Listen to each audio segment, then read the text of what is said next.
There is really sort of a variety of experience level and familiarity here with respect to Index UL on today's call. So I'm going to start by running through some of the changes we've experienced this year, or some that maybe we're likely to experience in the months and year ahead.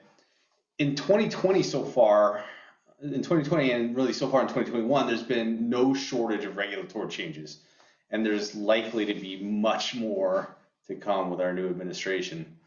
And without getting into the politics of all the change, I believe there's going to be plenty of opportunity to be had in our business. Then I'll dive into the sort of mechanics of the IUL, and I want to keep this to no more than 30 minutes, really in an effort to respect everyone's time. So if you'd like to learn more about anything that we cover in our short time today, call me, email me. We'll set up a one-on-one time to chat. And honestly, I'm going to reach out to each and every one of you anyway after this, and thank you and see what we can do to help you out. So anyway, we're going to save sort of the Q&A time for individual discussions after today's meeting.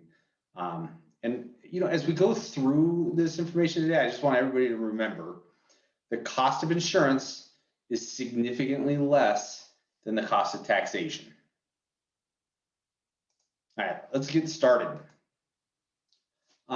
So here's what's new and perhaps what's to come. Let's start with AG 49A. So in 2020, the insurance commissioners of the NAIC enacted AG 49A. The original AG 49 was designed to help level the playing field and kind of do away with extreme illustrative rates that many carriers were showing. And by taking an average of past returns, each carrier's illustrative rate was then dictated by the NAIC and gave a more realistic illustrative rate of return. But then carriers got creative. And they figured out how to circumvent these by introducing multipliers and bonuses. And these were really unlikely to ever come true, at least to the full extent that the illustration showed. So the NAIC once again stepped in with AG 49A, and they did away with the ability to illustrate these multipliers. So this once again levels the playing field a bit. In our minds, is most definitely in the client's best interest. Next is 7702, the definition of life insurance as defined by the IRS and can be found in section 7702 of the Internal Revenue Code. With historically low interest rates, the way they've been for years now, insurance companies have been struggling to maintain their general account portfolios and remain profitable. So with the changes that took place as a result of the pandemic stimulus package that was passed right at the end of December of 2020, life insurance contracts now have the ability to be funded at a much greater amount than they were prior for the same face amount without becoming a MEC.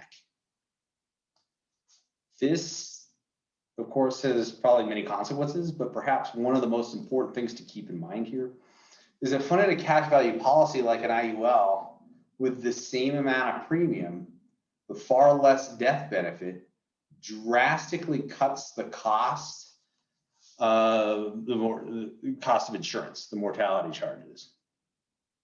It also, sorry, I lost my train of thought here. So by cutting those mortality costs in the contract, it's going to make IUL truly worth looking at as an additional asset class in the financial planning process. It also allows both older clients and those with maybe some health issues that would be rated to benefit from the cash accumulation in these policies. Volatility in the markets. So it has never been more important to help our clients protect what they have from the volatility in the market. According to a new study from Allianz, more than half of Americans say that the pandemic has had a negative effect on their retirement savings. And nearly the same numbers say they don't think the markets have seen their lows yet.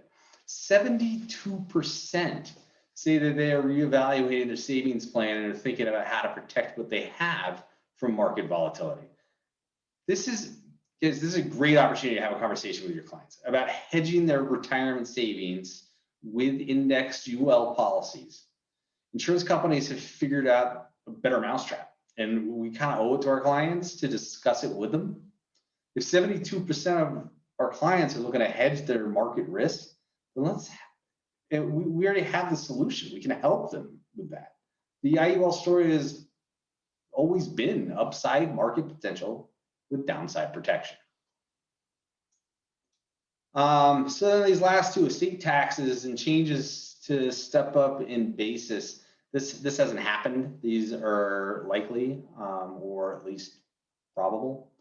So as we look forward to the new administration in place, there's a lot of uncertainty for both the current lifetime exemption and the survival of the current step up in basis.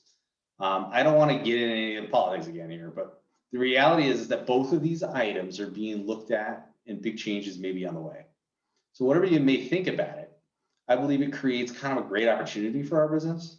If the lifetime exemption rolls back even to the 2017 levels of 5.5 million, then there's going to be many more clients that are going to need to use trusts funded with life insurance for estate tax planning purposes. And the same is true for the possible elimination of the step up in basis, which is currently being proposed by a good number of senators. From a planning standpoint, life insurance proceeds used to cover capital gains on inherited assets that used to get a basis step up will have to become part of the conversation. So Rocky Mountain Insurance Network. We are a premier brokerage general agency. We're designed to help you provide your clients with excellence, expertise, and professionalism.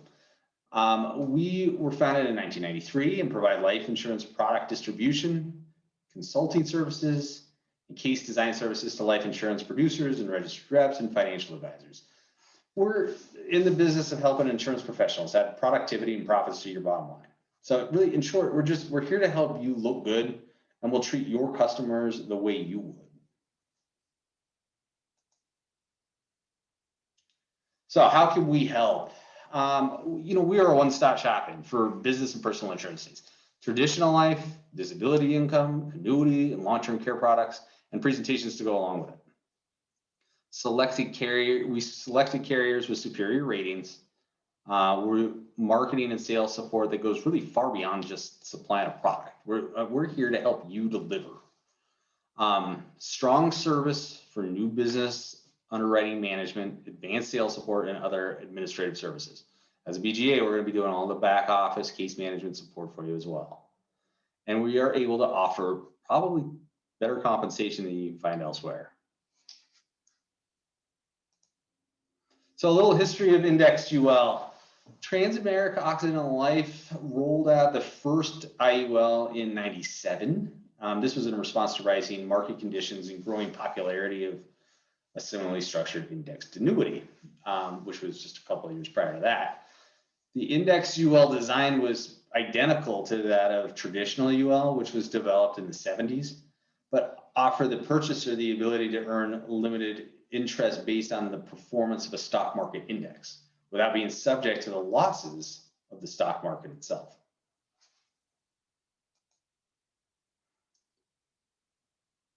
So what is index UL? Indexed life is similar to probably what you're already selling. Many IULs are virtually the same as traditional ULs, but with one very important difference: how the crediting rate is determined. In an IUL, the crediting rate is in part based on increases, if any, in a designated stock market index. That's as simple as it is.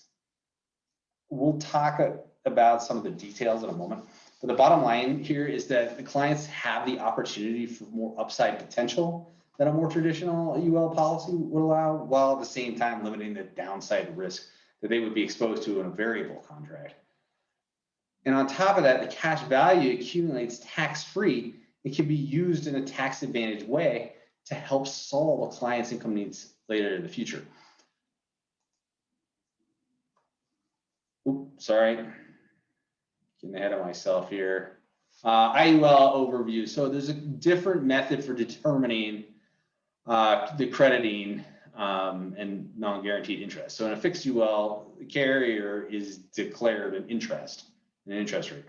In an index UL, the indexed interest is referenced from a stock market index. No policy owner investments in the separate accounts like a VUL. The policy owner only chooses allocation to index crediting accounts. And there's no securities license required to sell these, unlike the VUL. There's really two types of index UL. There's a protection style and there is accumulation style. The majority of IUL is written with accumulation products to take advantage of the full potential to accumulate value in a tax advantaged way. Protection IULs are becoming very popular now, though. Carriers are designing policies where we're able to dial in guarantees in death benefits to age 90 or even 100, given a client's good alternative to other guaranteed permanent life policies such as GWells or whole life products, often at really a much lesser premium. The cost of those guarantees are going to be reflected in lower cash value seen in the illustrations. Let's talk a little bit about interest crediting methods now. Index strategy. So an index strategy uses a formula that calculates interest based in part on the movement of a stock or bond market index, such as the S&P 500. Indexed UL has different index strategies where clients can direct their money in an effort to take advantage of positive movements in a stock market index. It's important to know that clients' dollars are not invested in the stock market. Instead, they're going to be pegged to the performance of an index. The index interest crediting features on IUL products have changed from initially using only the S&P 500 as a benchmark for index interest crediting, where today, we have many, 15 or more different stock market, bond, commodity indices are used. And here's sort of a list of a few of them.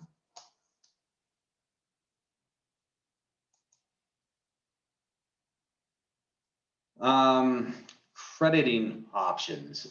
I think this slide's a little messed up here, but let's talk about this bucket for a second. So the idea here is that we want to fill this bucket.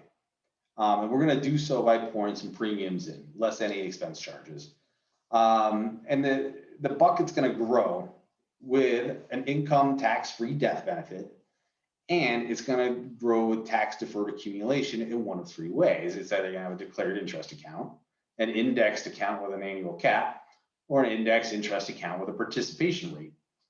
And then we have these two spigots, right, we got water flowing out of our bucket. So one side of this is the cost of the insurance or the mortality charges, the rider position premiums rather, and the administrative and expense charges.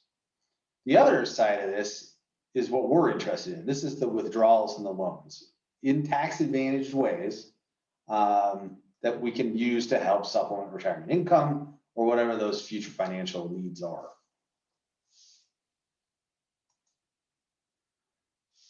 Typically, an index UL product utilizes only one pricing lever on each index crediting method offered, meaning that although the typical IUL product has 3 different index crediting method choices, in addition to the fixed crediting method option, which performs similarly to a traditional fixed UL, one method may be to use a participation rate as the moving part, another may use a cap rate, and the third may use a spread rate. The 2 most common methods for crediting interest in an IUL account are the cap rate method or the participation rate method. Regardless of which one is used, there's always a floor in place. Any time that the referenced index, the S&P 500, for instance, is positive and above the floor, the account is going to be credited with a shared portion of the index's rate. For the cap rate method, that shared amount is 100% of the index's rate up to a specified limit or cap, such as 12%. For the participation rate method, the shared portion is simply a percentage of the entire index's rate. So in this case, the example says 60%. So let's talk about some examples here.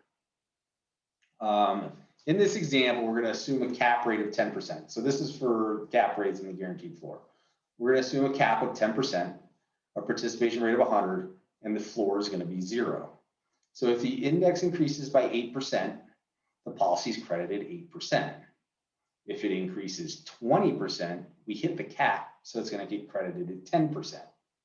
If it increases, if it doesn't increase, if it increases 0, then that's the floor, that's the guaranteed rate, it's positive, it's credited nothing.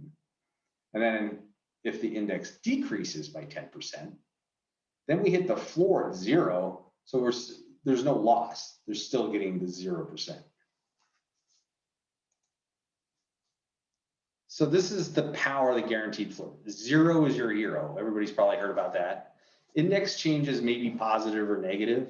However, with IUL, your client will always have the security of knowing that they will never be credited with less than the guaranteed minimal interest rate, the floor, right? This is the power of a guaranteed floor and where the saying 0 is your hero comes from. This illustration is going to show the effects of a loss and what it takes to recover.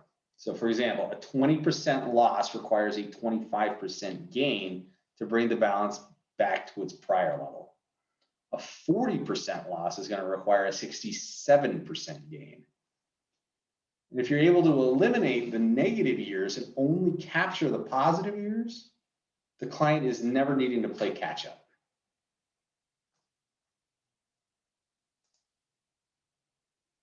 So understanding participation rates. So in this example, we're assuming that there is no cap. There's a participation rate of 60% and a guarantee of 0%. If the index increases 10%, then the policy gets credited 6%. That's the 60% participation rate times the 10% increase. If it increases 50%, now the policy is going to get credited 30%, 60 times 50. If the index decreases 10%, well, the policy is credited 0 because there's that guaranteed floor of 0. Spread rates. So again, we're going to assume no cap, a spread rate of 4%, and a guarantee of 0 again. So same 0 floor. If the index increases 10%, the policy is going to get credited 6%. That's the 10% minus the 4% spread rate gives us the 6. If it increases 50% that year, good year, policy is going to be credited 46%, 50 minus 4. If it increases 0, then we get 0. If it decreases, again, we hit the floor again at 0, so no loss. So which strategy is best? The real answer to this is that we don't know. The best strategy is the one that's going to be most aligned with the client's opportunity costs and risk tolerance preferences. Companies primarily focus on historical performance of the strategy using the current cap or spread or participation. We know these index parameters can and will change over time. What may not be clear is that some strategies have to change more than others when market conditions change, depending on how the product is designed. The key takeaway is all IUL policies and strategies are different, and the more you know, the better armed you're gonna be to discuss these products with your clients.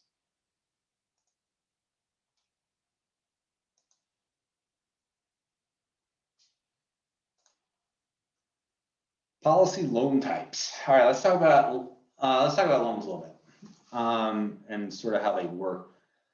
There's two main types of loans. There's fixed and participating. Some companies offer one, others offer both. Fixed loans, both the loan rate and the borrowed funds are fixed. Simple enough. In a participating loan, there's two types where both the loan rate and the borrowed funds participate in an index.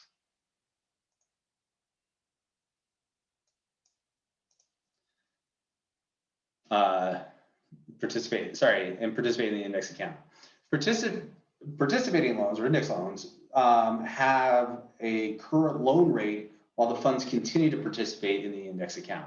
These are going to be a little less aggressive type of loan structure than the true variable loan type.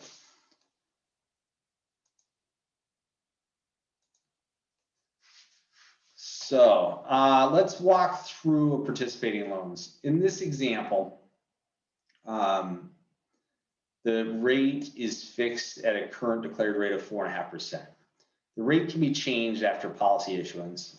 With participating loans, one key difference here is between this loan type and the other two discussed is that the loan amounts are not removed from the accounts and are still eligible for index or excess interest earnings. Because this loan type participates in index returns, there is a potential here for some positive arbitrage. And we're going to see that in the next example. So here you can see we're starting with an index life insurance policy with a current cash value of $200,000. The policyholder decides he wants to take out a $20,000 loan. The $20,000 participating loan is not removed from the cash value and is still earning interest. So the rate then that is charged is a current rate of 4.5%, which could result in a positive or negative net cost.